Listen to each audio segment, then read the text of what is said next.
Hi friends, seminar జరుగుతూ ఉంటుంది. సూరజ్ వచ్చి ఆనంది కోసం వెయిట్ చేస్తూ ఉంటాడు. అది జీవన చూస్తుంది. గురువుగారు మేడం కోసం వెయిట్ చేస్తున్నట్టున్నాడు. అదేమో వీడిని పట్టించుకోదు, వీడేమో నన్ను పట్టించుకోడు. ఇదే కర్మ అంటే. అవును, టైం అవుతుంటే ఈ ఆనంద్ ఇంకా రాలేదేంటి? జీవన సూరజ్ దగ్గరికి వెళ్ళి కూర్చుంటుంది. సూరజ్, ఆనంది కోసం చూస్తున్నావా? కొన్నిసార్లు రాని వాళ్ళ కోసం ఎదురు చూడడం కంటే వచ్చిన వాళ్ళతో ఉండడమే బెటర్ అని జీవన అంటుంది. వచ్చిన వాళ్ళతో ఉంటే టైం పాస్ అవుతుంది. అదే నచ్చిన వాళ్ళతో ఉంటే టైం పాస్ అవ్వదు, టైం ఆగిపోతుంది. ఎలా గడిచిందో తెలియని కాలం కంటే ప్రతి క్షణంలో బ్రతికే కాలమే ఒక మనిషికి ఎప్పటికీ మర్చిపోలేని జ్ఞాపకంలా ఉంటుంది.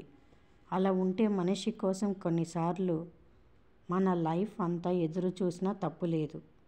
ఎదురు చూసినా రాకపోతే అని జీవన్ అంటుంది. అప్పుడే ఆనంది వస్తుంది. అదిగో వస్తుంది. హాయ్ లాయర్ గారు అని పలకరించుకుంటారు ఆనంది, సూరజ్, జీవన. మేడం ఆనందిని స్పీచ్ ఇవ్వమని పిలుస్తుంది. ఆనంది స్పీచ్ అయిపోయాక మేడం వచ్చి, నీతి, నిజాయితీ, మంచితనం, ధైర్యం, ఏదైనా సాధించాలనే తపన, ఇవి అన్నీ కలిగిన మనిషే మన ఆనంది. ఇలాంటి స్టూడెంట్స్ మన కాలేజీలో చదువుతున్నందుకు నాకు చాలా గర్వంగా ఉంది. రాబోయే రోజుల్లో మన కాలేజీకి మంచి పేరు, గుర్తింపు తీసుకొస్తుంది అని మనస్ఫూర్తిగా నమ్ముతున్నాను. అలాంటి ఆనందిని అని చెబుతూ ఉంటుంది.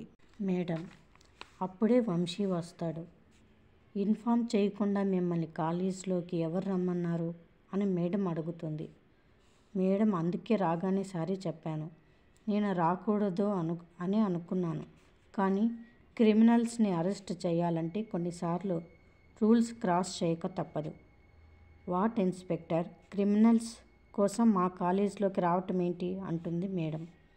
ఒక మర్డర్ కేసులో తప్పించుకొని తిరుగుతున్న క్రిమినల్ని అరెస్ట్ చేయడానికే నేను ఇక్కడికి వచ్చాను. ఆ స్టూడెంట్ ఎవరో కాదు, మీ స్టూడెంటే. మా స్టూడెంటా? అవును మేడం, జడ్జి గౌరీప్రసాద్ తమ్ముడిని మర్డర్ చేసి తప్పించుకొని తిరుగుతున్న ఆ క్రిమినల్ స్టూడెంట్ ఎవరో కాదు, కుట్టి అలియాస్ ఆనంది. అక్కడ ఉన్న స్టూడెంట్స్ అందరూ ఆశ్చర్యంగా చూస్తారు. ఈ నిజాన్ని మీరు నమ్మలేకపోవచ్చు. నమ్మించడానికి నా దగ్గర అరెస్ట్ మెమో కూడా ఉంది. కావాలంటే మీరే చూడండి అని మేడంకి ఇస్తాడు అరెస్ట్ వారెంట్ని వంశీ. కానీ తన పేరు ఆనంది కదా. మంచితనంతో మోసం చేయడం, మారు పేరుతో తప్పించుకొని తిరగడం ఈ అమ్మాయికి అలవాటే అని అంటాడు వంశీ. అరెస్ట్ వారెంట్తో వచ్చిండు అంటే నేను కుట్టిననే సాక్ష్యం సంపాదించుకున్నాడు అన్నమాట. ఇప్పుడు నేను ఏం మాట్లాడినా ఇంకా పెద్ద లొల్లి అవుతుంది అని బాధపడుతూ కన్నీళ్లు పెట్టుకుంటుంది ఆనంది, ఏమీ చేయలేక. లాయర్ గారిని ఎలాగైనా సేవ్ చేయాలని సూరజ్ అడ్డుపడతాడు. లాయర్ గారి మీద అలిగేషన్స్ రావచ్చు, తన కుట్టి కూడా అయ్యి ఉండొచ్చు. But she is not a murderer. చేసిన మనిషే ఒప్పుకుంటున్నప్పుడు మధ్యలో నువ్వేంటి?